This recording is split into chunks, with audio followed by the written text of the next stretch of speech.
Hi, and welcome to another episode of Talking About Teaching Economics. My guest today is Barb Bloemhof from Waterloo. She specializes in teaching the introductory courses there, and we're going to talk today about the consumer model a little bit, and how to approach that, and what are some of the pitfalls, and how maybe to start to learn how to dig up once you've put yourself in that particular rabbit hole. So, Barb, when in the semester do you get into this topic? Well, I should preface what I do by Hmm.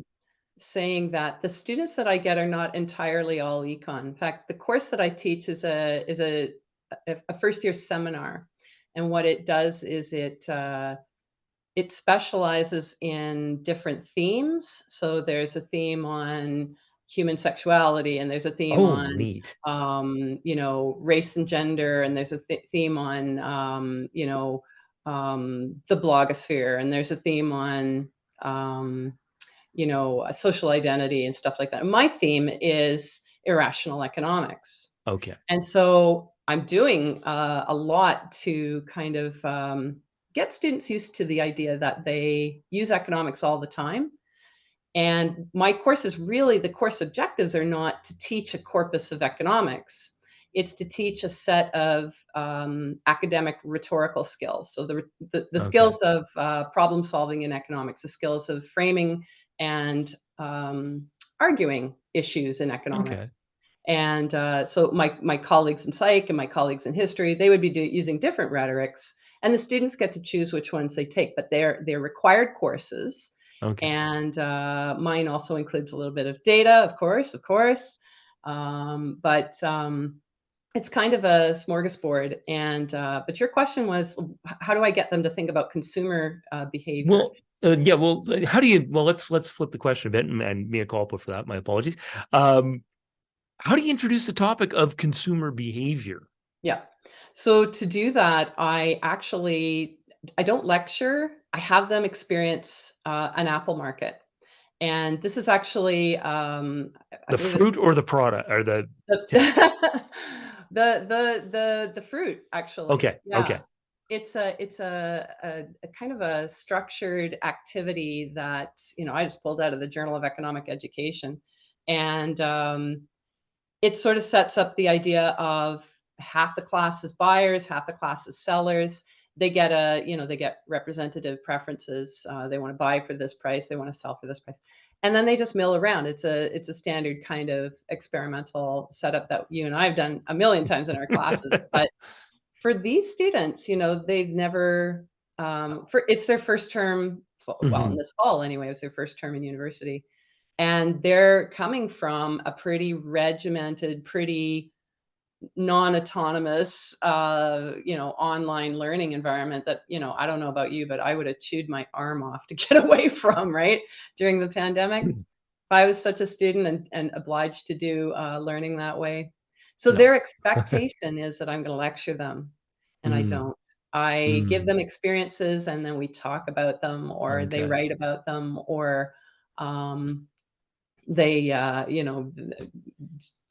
do some sort of creative presentation on them. And the point is to have them practice output of these economic ideas.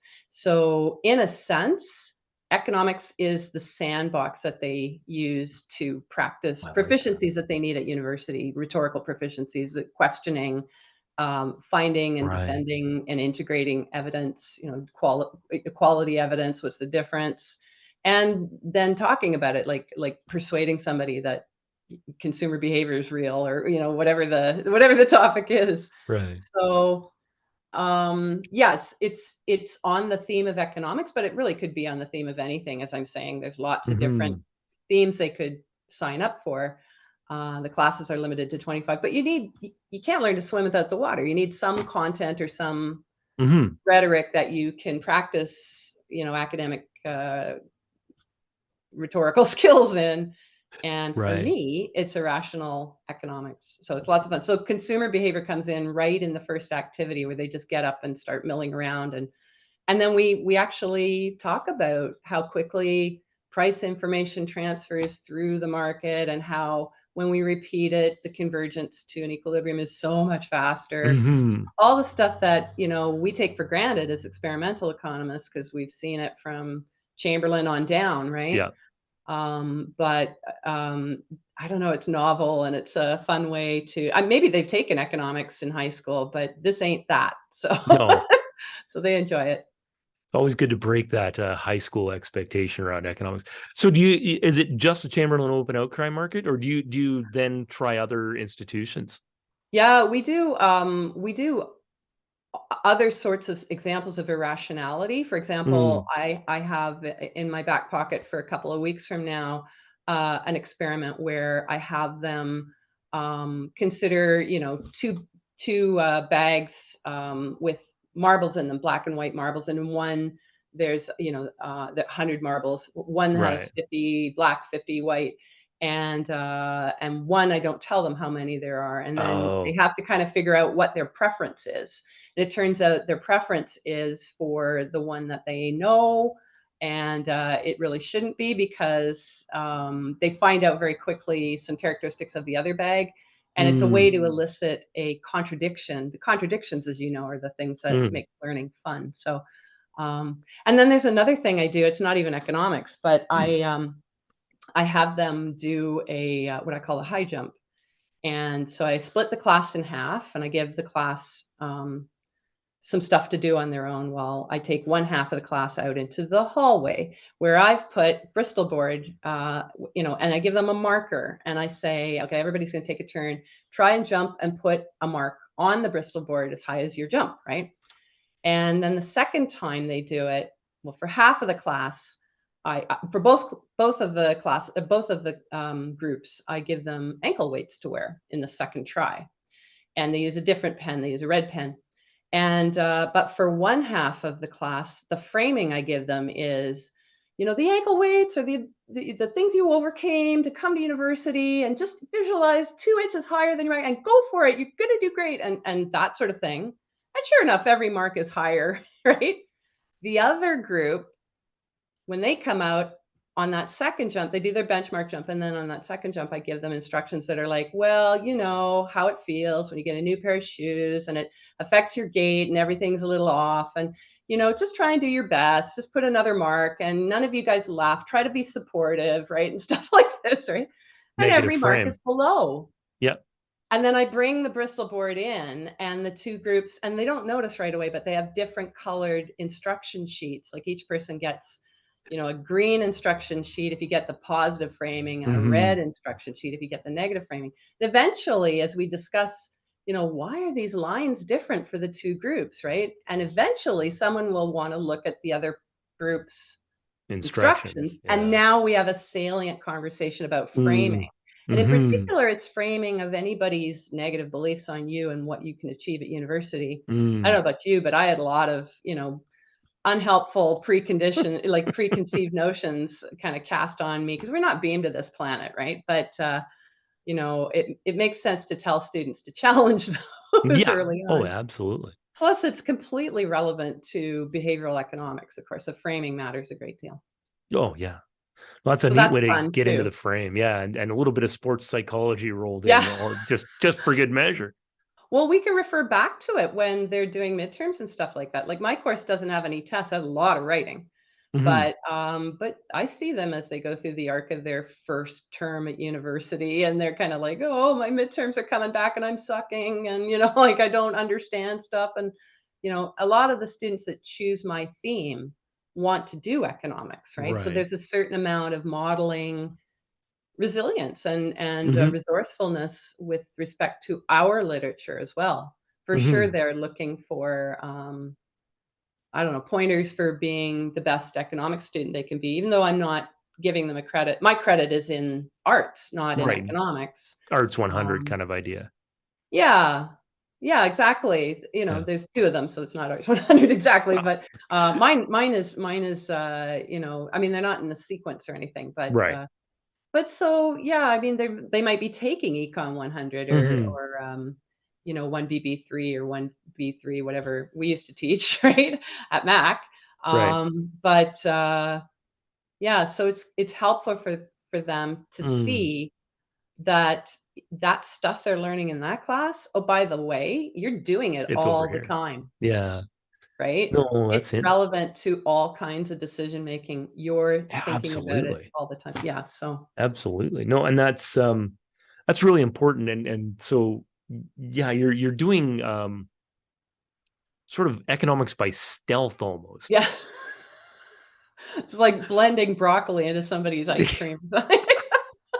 No, it is. Yeah, well, that really, and so yeah, that kind of changes how I think maybe the rest of our conversation is going to go, which is Sure. cool. Yeah. So what is I'm going to shift inside of talking, focusing more on consumer behavior. Just what is your big learning objective for this package of different? I mean, because you've got installations that you're doing differently. You've got a bit on markets. You've got a bit on framing. What's the big learning objective from this course? What's the student takeaway or student outcome that you're Yeah. looking for? It's not even economics. It's confidence. Okay. It's have the confidence to break a few molds, have the confidence to, um, ask questions. I'd like to confound the idea that when you come in for an essay, it has to be 8 pages double spaced Ugh, or whatever. I hate I those. want them to think about the essay needs to answer a question, and the size will be Mhm. dictated by that. And I'm sure that I always tell them, I may not be, this may not be what your next prof that asks you to write asks for. So listen to their instructions. Mhm. But I want you to understand that the cool thing about universities is that you can ask any question that you can present evidence upon, right? Like Mhm. using our rhetorical methods, using data, using a little bit of cognitive psych, a little bit of behavioral economics, but I want them to have the confidence to push back. I'll give you an example. I do a Sure. thought experiment with my students. So I'm just taking when I'm looking off to the side, I'm taking notes. Yeah, no problem. I'm trying to think how to put this. I'm trying to think when I do this in class, actually. It's usually around week 8. But Okay. I 13 week say, semester? yeah, it's a 12-week Okay. semester. 12 week. Okay. Yeah. And I say to them, I've been thinking about a particular thought experiment. I actually call it a thought experiment, but because I think if I wasn't to do this, if I was to do this as a authentic experience, it would be maybe a little unfair. But I say I'm doing a thought experiment about changing our syllabus because I know I didn't put an exam in for the course, but I'm just mindful that in economics we always have exams, and I think it might be a good idea to, maybe do that. Oh no. And they also they do that. They go, "Oh Big my god, eyes. are Yeah. you?" Yeah. I Yeah. have no notes. What are you talking about? Because we don't have a textbook either. And I say, I sort of say, "Well, so what do you guys think about that?" And they're like, "When would it be?" And like they're asking real straightforward logistical questions. They're not Yeah. getting at what I want them to get right away, which is, "Are you out of your mind? You can't do that. You can't do that, right?" Yeah. And so eventually somebody will say, "Well, I guess you can do that." And I'll be able to say, "Oh, can I?" Provocatively. And they'll say, "Well, I think a prof can do that, can't they?" And I'll say, "Well, is that true?" And I'll just take a vote and I'll say, "Would you be surprised to realize that I can't do that?" And then we can have a talk about confidence and about Mm, how we how we behave when there's conflict. And in particular, this is a very simple piece of hmm. conflict. It's a prof taking a liberty they don't have the right to. And we unpack it in that context. But why this was really interesting is I did this randomly a year ago, right before reading week. And then I had made a decision to change a due date so that it landed right in the middle of reading week. And I get this email from this student. She's like, "Oh, Professor Bloomhof, I don't know if you knew, if you'd noticed that this lands right in the middle of reading week. And I wondered if you were aware of the Senate rule that prevents people from assigning things." And I was like, "Oh, my work That's here is done." This is that's a exactly the win. outcome I wanted. So she That's a found a win. way to challenge authority with Hmm. exactly the decorum and Delicate hand. I feel like she was claiming her Hmm. autonomy, her claiming her agency, Hmm. and she was right.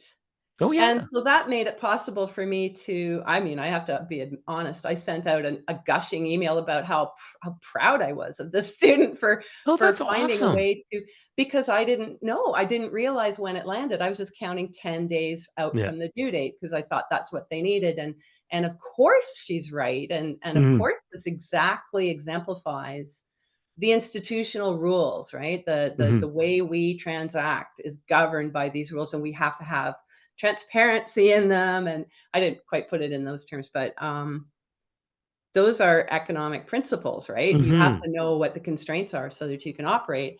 And so I was just pleased as punch to see this student calling me out on something I didn't know. And I said, Oh, that's great. profs, there's lots that profs don't know, and should feel, you know, entitled or not entitled, but, you should feel free to talk to Yeah. them about it, and if that doesn't work, you talk to the chair, and if that doesn't work, you talk to the dean, and if that doesn't work and you want help in navigating this, you have a students association, they can Hmm.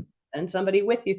Anyway, just not to institute fights for nothing, but if you're being asked to do something that you think is unfair, we talk about that at university. Hmm. We don't just impose our will on each other. We have a Well, yeah, it conversation. depends on Yeah. what role you're in, but sorry, that was a shot Spoken at like a true administration. academic advisor. No, I mean, and sort of that model of discourse, I think, is so important, and it's something of a lost art. And I mean, I prefer more rigorous debate, but I know that's out of fashion. So, um, Well, yeah. I would push back on that, Jace, because I think they have to have the facts behind them. Mhm. Like in her No, I email, it was very clear that she knew what she was talking about, and that's rigorous, right? no, It's a no, that first year level of rigor, no, no. but I sorry, I meant more rough and tumble. oh, I I I see. I like the old seminars we used to get into where you walk in, you looked out, and you went, "Oh crap, the Martins are here. I'm in trouble." Uh, but yeah, Yeah. but yeah, no, it's really I wholeheartedly agree with what you're trying to get across and what you did. So other than this one incredible heartwarming example that just I'm sure that just you were on cloud nine for a week because I would have Oh been. god. Um, how do you that's a pretty lofty learning outcome. Yeah. How do you Well, and I mean, assess that? yeah, I mean, I have them do a reflection at the end. I have them do some skills benchmarks, like they do one in before they start to learn any of the things that I show them about how to use economic knowledge, right? Right. I give them an abstract from an economics journal, and I have them go through a structured, write down any knowledge or definitions or preconceived understandings about this abstract, Oh, and that's then interesting. suggest a question for further research in the second part, and then in the third part, I say, um, you know, uh, tell me how you would research it. And so they write about that, and they get some feedback in question four with a peer, and then they do a self assessment, and I do that in the first week, and I take it in, and I keep it until week 12.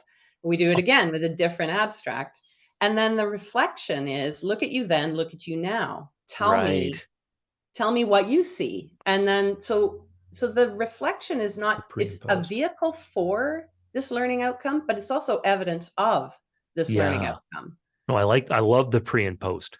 Yeah. Yeah, Yeah. that. And you're still using like the rhetoric of economics because you're still Mhm. doing, they're on papers from, Jibo or, stuff that's clearly, not been dumbed down in any No, way. no, this is not public consult. This is not generalist audience.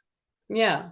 No, Yeah. and they're gonna apply those rhetorical skills. They're gonna be really imperfect at it Oh, at the sure. beginning, but quite skillful at it at the end. And so the confidence comes through when it dawns on them that, even in the first term of the first year, they have some chops, to Mhm. ask good questions, to figure out what's researchable, to figure out why a yes or no question isn't as useful as a in what ways, or Hmm. explain the controversy around, or, those kinds of questions, which are more meaty And and, uglier yeah. or Well, messier might be a better term.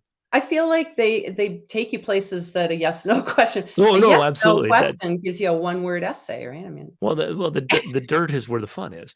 yeah. If you're not getting dirty, you're not having fun. Uh, no, I really like that idea of working with the abstracts, and you found that it's doable Yeah. with this level student. Well, That's and again, wonderful. a novice Yeah. audience. I mean, this isn't my exercise. I learned this at Mac, and when I taught in the BHSC program where they Oh, use okay. benchmarking a lot, because skills development is fundamental to lots of programs at Mac, and I feel like I Mhm. cut my teeth teaching in those programs, Right. and it kinda ruined me for lecturing in economics, because 'cause I'm always trying to do these things, and the students are always like, "Can't you just tell us what's on the midterm, and could we take the desks out of the circles and put them back in rows?" Put me back in So my box. I like it there. yeah, yeah. We wanna know what you think. Yeah, tell me what the answer is. Yeah, Well, so and then in so first year, that's a hard model to break in yeah, first year. It's they've getting them come to play. no, because 'cause they've come hardwired for that, but, Hmm. that's why I'm privileged to teach in a place where they value that, and where they've capped the classes at 25, and we have Wow. the time and the curricular space to develop these Mm. things in a meaningful way. Like, Waterloo has really impressed me, with their Hmm. commitment to, that, and I don't know if it's because of co-op, right? We wanna be sending people out Right. into their second-year co-op, third-year co-op. I mean, they come they're very valuable co-op students in that sense. I've got first Right. off the technical rigor, but we're hearing from our alum that they're starting to come with these rhetorical skills and self-management skills, like just Right. the ability to communicate professionally in email, right? Or Mm. these sorts of things. And they don't seem economic, but I think if your job depends on being able to get answers from people, there's a certain economics to that, right? No, you raised something really interesting there. Um, Mm. it I wonder, and this is going to be almost a research question, but how much of that is driven by or dependent upon or comes about as a result of the external validation or accreditate the external check-in of sending all these students out through co-op and the real danger of losing a co-op partnership if you're not giving students the skills they need to be successful in that other non-classroom environment. I mean, so much of it, and I'm guilty of it too. Um, there's not a lot of feedback Mm. into the classroom environment for me, and I think most others. And I think, what do you think that's? Do you think that's really behind a lot of the push, or am I grasping at straws here? It's a very plausible, idea. I know that this kind of course started in the math department at Waterloo, Okay, and, I don't quote me on this, or don't put this out on the internet, but, too I late. feel like it might have been to help, quantitative students, and economic students are no different, but Hmm. quantitative students, translate that good, rigorous technical knowledge into, because most people aren't quantitative, and Mm. most decision makers want it in a nice elevator pitch, and Yeah. to help that synthesis piece where you're trying to, Right. not focus so much on what you did, but focus on what's important for the listener to hear in What? order to make a good economic or a good, Right. technical decision Yeah. across the academy. But yeah, no, we really embraced it in arts because, it It's replaced huge. a language requirement, a Oh, test, right? really?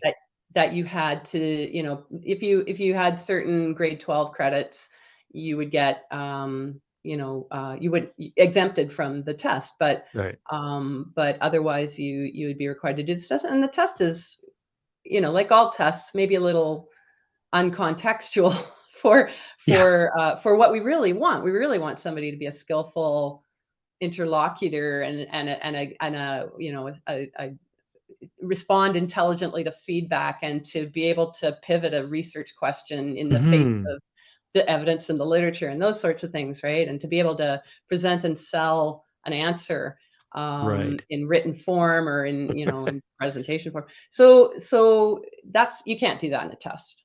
No, I mean You can't assess it. that in a test. Yeah, one of the things I'm discovering is within these conversations is, the box we've put ourselves in with respect to assessment. And I really like the pre and post, that benchmarking approach. And it sounds to me like there's a bit of headspace that would, I've heard attributed to the original MBA, which was we've got a bunch of these engineers we want to promote to management. They don't know how to do management. Oh, interesting. So that I don't know if that's an apocryphal story or not, but that's what I've always been told about it. The origin of the MBA program was this. And so it sounds to me very similar, like the way Mm. you're framing this and what you're trying to do and what you're getting. I think it sounds an awful lot like that. There's a lot of parallels, I think.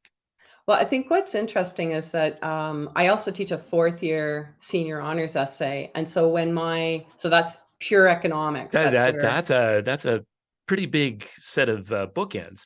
yeah. Yeah. I love it though. I mean, there's nothing I enjoy more than watching resourceful, bright young people kind Hmm. of decide what they want to research, whether it's at the first year level or at the fourth year level, and just to sort of listen while they answer what they're going to do with it, right? So, Right. but I'm starting to get some of the students that I've taught in Oh, my Arts fun. 140 course who have done second year and third year economics, and now they're in their last year of economics, and they're doing their senior honors essay, and they're still looking to develop those skills further. They've come at it, I think, successfully, acknowledging that it's not once and done. These Mm, skills need to be continuously kind of titrated and enhanced, mm. and there's a higher level of complexity when you're using the rhetorical skills of economics to engage in primary research, right? You know, and so it's so satisfying to see them come full Mm, circle. It's not every student, because a lot of the students that I teach in my fourth year class haven't done, right. my theme of this course, but all of them will have taken a communications requirement, and all of them will still come to this course with a beginner's mind, and very interested in how the proficiencies they're bringing to it from their Mm, second and third and fourth year, and other fourth year courses too, but how those proficiencies come together and integrate so that they can, write a paper on a new and novel defensible knowledge gap in the literature. That's right. really fun. No kidding. I mean, that's got to be really exciting to watch that unfold and to see the ones you had, and because you don't see them for 2 or 3 years in Yeah. between, that's Yeah. got to be really neat to start seeing the same students turn up there and there and to see, wow, they've and just sit back and look at the growth. Oh, Jason, it's the best. Yeah, I'm really lucky. I'm really That's lucky to awesome. have No, that that. sounds really cool. Well, there's So, another thing that I oh, go do, ahead. and is I talk to alum. Like I've found myself in the liaison with alum kind of position for our Okay. department, and particularly if in a cyclical review we've recently done where we've been sort of seeing whether what we have in our courses maps to the learning Right. outcomes overall for the program. And we get really good feedback from our alum. And Nice. so that's also heartening. And we get good ideas from that too that I can go ahead and bring back to my colleagues. Mm, But yeah, no, it's this is important. I mean, I'm hearing you say you want to have that feedback loop and you want to attend to it so that hmm. we know that we're assessing what we want to get. We're fostering what we want Yeah. to get for the degree level expectations for our program. And yeah, and that when the rubber hits the road in the job market or even earlier in the co-ops, that those students are going out there and shining, because No. when they look good, we look good, right? Right, Jason? Oh, absolutely. But in thinking about that again, I'm thinking back to that external feedback and Yeah. that piece that you're clearly getting. Now, with alum, though, Yeah. um, I worry, and this is something I've kicked around, and now I'm really off where I thought this conversation was going to go, which is very cool. Um, do you think how much of a selection bias do you think you get there with the alum? Oh, Jason, I've spoken to 25 alums, so I mean, I'm not a qualitative researcher. I'm not trained as No. a qualitative researcher, but my understanding is if you've got 18 people, you've got a nice distribution. We have people from graduated in the 70s, all the Mm, way up to somebody I was speaking to not too long ago, graduated in 2018. And okay. they come in for like a Zoom call like this, but Yeah. a bigger group. And, yeah, no, Well, I there's a guess spectrum. yeah, no, I guess what I was I mean, if it went absolutely horrible for student X, they aren't going to Mhm. turn up as alum. They will have Okay, left, right? They will have either dropped out of university completely or they will have gone to a different school with a different approach. that's interesting. Yeah, so I guess one way of approaching that question is to say in the cyclical review, the survey that we sent out to people who have enrolled in our program, was that limited to people who had completed our program? Mm. And, Or how easy is it to find, or if they don't like the program, how yeah. willing are they to invest? Yeah, I'm just yeah, I'm just that's a thinking good about this. that's a good open question. Oh, there you go. Maybe some more research.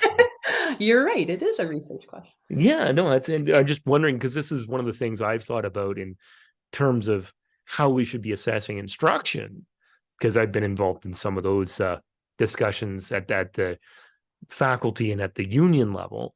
Um, Mm. I have my own opinions, as you will not be surprised to learn.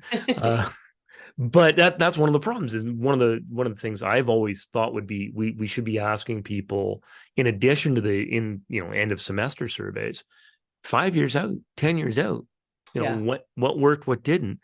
But then you get a selection bias because if it really Mhm. doesn't work, you're going to, they're not going to be in your alumni network and it's going to be really hard to find them.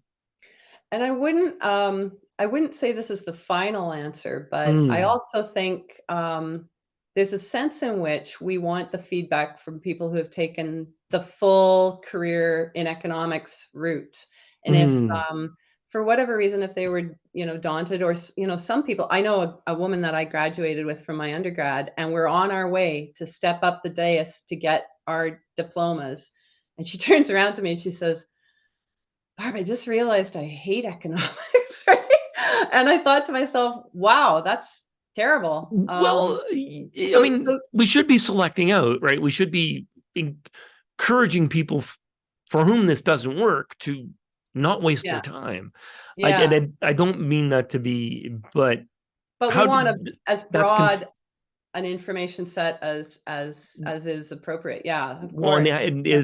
and did they select out because they didn't like the way we were doing things, or did they select out because this material wasn't really their passion, or Right.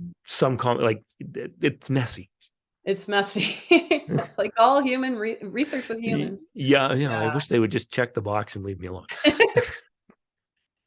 No, this is I think this is a wonderful place to wrap up. I will give you the last word. And what advice would you give to an instructor coming in to teach a more standard 100 or intro course in either micro or macro Yeah. as for the Okay, this first is time? I feel like for any 100, I actually think for almost any course is to be organized, be rigorous about what you put in a particular chunk, right? So you've got, I don't know, 50 minutes. I have an hour and wait a minute, an hour and 20 minutes. And so I have to choose that chunk carefully to fit the time Hmm. and also make sure that there's a bridge in and a definable thing we do with the experiences that we've had out. Mm, So that doesn't matter if you're lecturing or if you're doing more self-directed or experiential activities, teaching and learning activities. You have to be organized and you have to be brutally honest about what you can accomplish and what is just yeah.